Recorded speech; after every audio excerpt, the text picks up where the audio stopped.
tell y'all to not play with Ouija boards? Well, this girl took it one step further and made a Ouija board. And the hauntings that followed were absolutely horrifying. Well, I am back with another spooky story. We're gonna call the person who submitted this story Callie. So Callie is from South Africa and her family is deeply religious. Callie said, "We don't observe in sexual practices like many black South Africans do."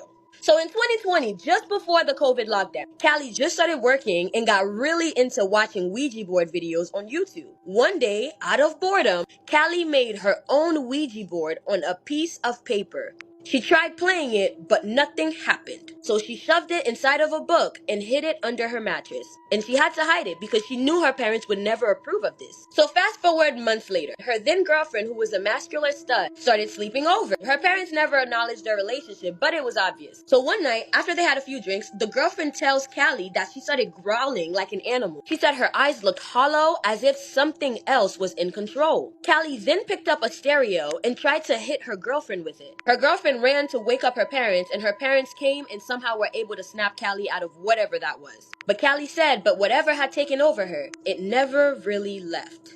After that, Callie would fall asleep and feel like something is crawling inside of her. She would black out and wake up, and hearing that she had said or done some strange things that she has no recollection of, she would go into trances, prophesizing events that would actually happen. The one that broke her family was when she told them that her father would die in a few days. And mind you, he was perfectly healthy, and just 3 days later, he was in ICU fighting for his life.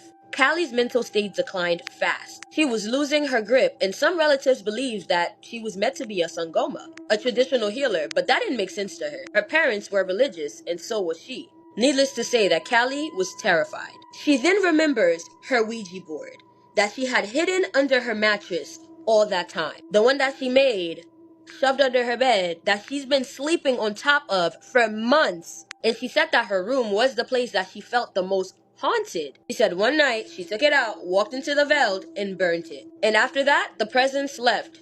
Just like that.